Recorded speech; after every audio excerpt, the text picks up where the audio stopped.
What's happening, YouTube? It's your homie S.Kuma coming back to you with another video. And today's video is another deck profile from a top 16 finish by Skyler-DREADWING. Okay, cool. So you came to Origins 2019. How'd you do this weekend, and how'd you feel about the weekend coming into the weekend? And coming into it, I had no real expectations because I didn't expect to be here. Okay. Pastimes actually did a raffle, and I wasn't planning on coming. Was just like, all right, I'm going to go to work. I'm going to have fun. I'm going to be doing this while everybody's having fun. They messaged me maybe a week and a half in advance, like, hey, you got a badge, can you make it out? And I spent the next 5 days just trying to set everything up, get a flight booked, get an Airbnb, make sure my wife would be able to get to work while I'm here. For sure. And so I was just happy to play and hopefully place, and I ended up placing on the second day. Okay, nice, cool. And what deck did you place with? I placed with Dreadwing, Slipstream, or Dreadstream. Okay, so the same deck. Okay. Yep. So with that, I'll just segue right into the deck. So you top six. So you got your invite to today with Dreadwing and Slipstream. Yeah, slightly different version than this. I made a couple changes, but for the most part, you made top 16 today and got your invite to the Energon Invitational. Yep. With a deck that nobody expected to see in the top like this. No, as I was actually talking to you about it earlier, a little bit ago, as I was putting the deck together, I was hearing people talking about Slipstream, and the comment was, yeah, Slipstream's kind of crap. And I was like, oh, well, we'll see about that. Cool, nice. Cool, okay, so did you side deck any characters? Well, you know what, we'll get into that afterwards. Okay, cool. So, yes, I did, but no, I didn't. Right, I got you. Okay, well, with that, do you have anything else to say about the deck before we jump into the deck profile? Just kind of something about the deck in general was the fact that because of their combined condition of not needing an Enigma, you have to dump 3 cards from your hand. Yeah. It meant that I had to put a lot of stuff in the deck to be able to actually regain some card advantage. Understood. Okay. Because if I combine without any way of getting at least a couple cards, turn 1, turn 2, or recover, I was basically just going to be top decking the rest of the game. Nice. Well, I know a lot of people are excited to see this because, you know, it wasn't really in the meta at all. From all the reports anyway, it's never like topped anything until now. So in fairness, I didn't expect to qualify with it on Friday in the first place. I was kind of going through like, all right, let me try this deck. Okay, let me try this, and I'd get more serious as the days went on. Right. This one, I was thinking, what blue decks do I like to play? Didn't want to play aerial bots. And then I remember back when Wave 2 first came out, this is one that me and my wife would play a lot. And I got very used to it, so I was like, all right, let's break that one out, see how it does. And it got exactly 8th. Nice. Well, congratulations to you. All right, so with that, let's jump right into the action from your deck. Battle deck. All right, so because of the fact that I've got 3 8-cost characters, that leaves a star left over. Nice. So the first action that's going in is Universal Network Access. Complete to 25, okay. Yep. Could have potentially picked a couple other star cards, but this one seemed like the best to try and recover from the detriment that the deck automatically has. After that, we got the usual 3 for blue decks, 3 security checkpoint. Powerful. Didn't play it super often, but there were a couple games that I played it where it did its job against some more aggressive decks that I knew had some weapons or something to take away my armor. Or they just treasure hunted, or I had one game where somebody treasure hunted. I think they got like 3 grenade launchers. They'd already played an upgrade. That turns like, all right, well, I know maybe walking into this top deck this, and it turned out their entire hand was just upgrades. Very strong. But yeah, I think it's very important to like hold it when they have bashing shield too, and like use it to get rid of it and play in armor, or play your armor then play security checkpoint. Nice. Next, we got 2 disruptive entrances. This was a change that I made after I realized I was going to be coming into top 32, because of the fact that against Insecticons, I needed something to take away I Still Functions. Right. Something espionage cannot do. Yeah, something that just doesn't have the pips. Or against Aerobots, being able to take away their Enigma would be nice. Right. Just something to slow them down a little bit. Nice. Then we have... I'll put them both because they're related. Okay. 2 leap into battle, 1 heavy-handed. Originally, I had 2 heavy-handed and 1 leap, but I realized that against more aggressive decks, I'd rather just have the attack to go into, as opposed to the pierce, because the pierce wouldn't matter very much. But if I needed it later, I could side into it. Right. And heavy-handed probably gets over just about anything. What is Dreadwing's star count? Dreadwing's star count total is 16. Okay, 16. Which will get over everyone who isn't a combiner and isn't Metroplex. Right, okay. Or Omega Supreme. Right. But so he actually gets over on Optimus, and something you don't see every day. Yep. Nice. Then we have 2 Inspiring Leadership, just to be able to deck delve usually a little bit, preferably in the beginning. That way I can try and get something good in my hand to retain or dump some bad cards, get a little bit of use out of them. Just pretty standard draw power, even though it's a net 0 since you're playing a card, Right. drawing It through helps you sift scrapping. through and get Yeah, the important cards. it's just card sifting. Okay. Then originally I had Pep Talk because I actually forgotten Work Overtime was a card. This is my first time actually using it because I bought the Devastator set, haven't messed with the Devastator set very much, but somebody reminded me that this card existed when they were looking for it, and I realized this actually will do a little bit more because the fact that the hand will be empty so frequently during the game. That being able to go back up to 4 is super helpful. There's maybe one time it ended up as a dead card, but by that time I had a pretty full hand and I was fine with just waiting until my hand emptied out a little bit to play it then. But more often than not, it helps. More I guess did you ever have the turn where you combined and like you discarded 3 and had that last card in your hand? I did that about 2 times. Nice. That feels the best when you do that. Yeah, that definitely did its job. Yeah, nice. Cool. Then after that, we got 2 Treasure Hunt. The fact that it's an orange pip is kind of in for the deck, but since I have a decent amount of equipment, mostly armor and weapons, He can equip so much. yeah, having 2 armor, 2 weapon, 2 utility is super nice. Right. Being able to deck delve a little bit and try and get a couple of those is nice. Plus, it helps refill the hand. I did whiff with it about 2 times in a row, and I was like, "Is this just not?" Well, it just turned out that no, the deck was just fighting me. Because after that, I had like after that every time I got 3 or 4 upgrades every time with that. And then the last one, Vaporize, just generally good to use against other defensive decks to take away their armor, because even though it's a defensive deck, Dreadwing still has 7 attack, not counting any weapons he's going to be getting. Right. So not mirror match, but blue on blue, I need something to get over their defense. I've got another option, but this helps. Or against extremely aggressive decks, take away some bold or some high attack and take them out with that. So what does that equal up? Does it equal how many actions? Lord. 1, 2, 3, 4, 5, 6, 7, 8, 9, 10, 11, 12, 13, 14, 15, 16, 17, 18, 19. 19, okay. So pretty close, pretty even. I was just curious. I don't think it really matters, but yeah.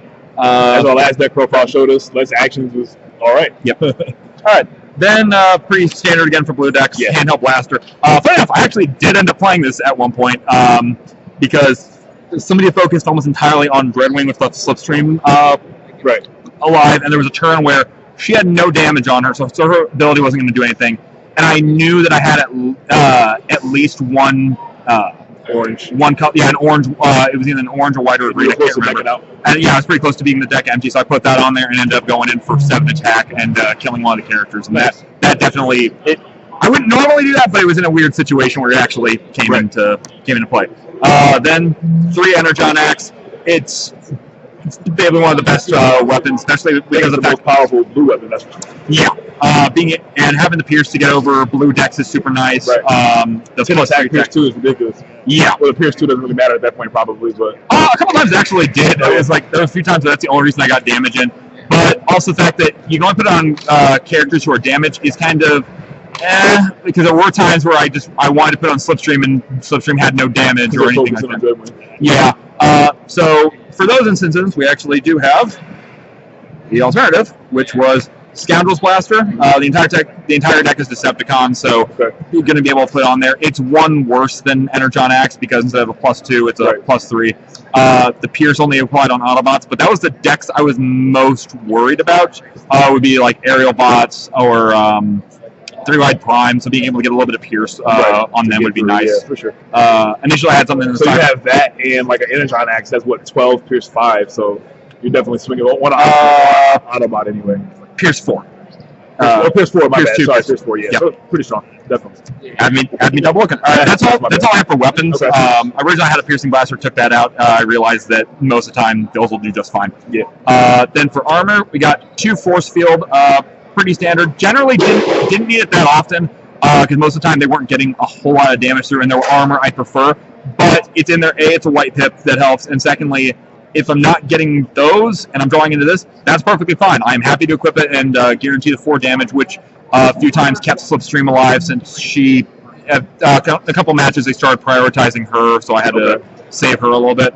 And against a couple of really aggressive decks, that also reduced the damage significantly. Right.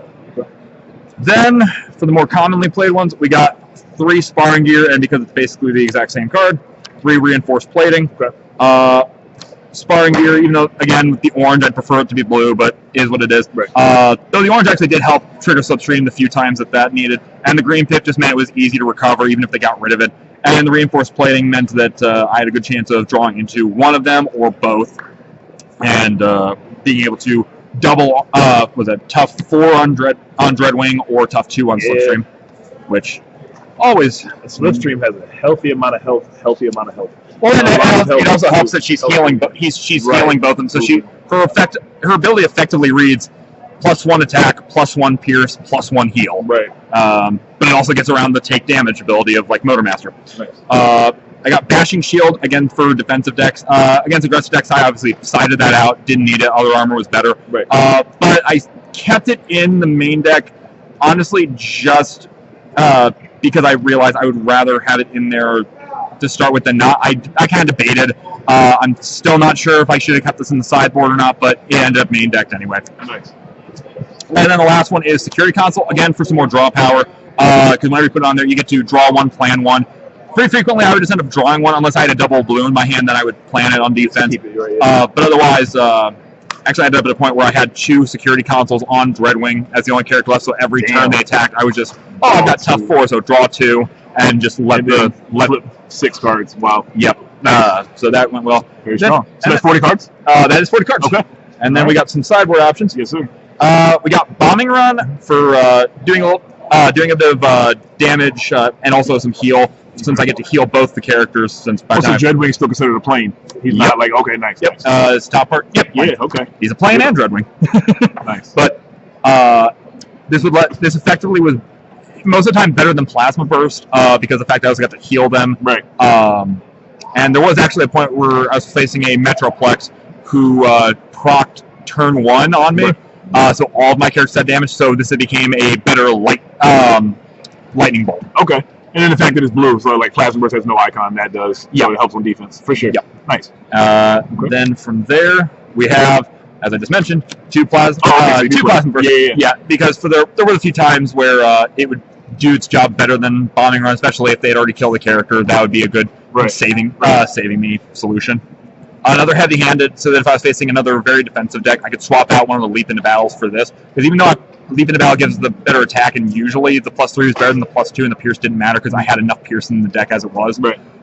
There were the times where this became super helpful, like against 3-Wide Prime. Cornered is in there, especially mainly for aerial bots, which I actually ended up facing with this deck, which is a little sad. In top 32, right? Not in top 32. I ended up facing it in the Friday before I actually had this in the sideboard because I had completely forgotten about it. Packed it for today, didn't end up needing it.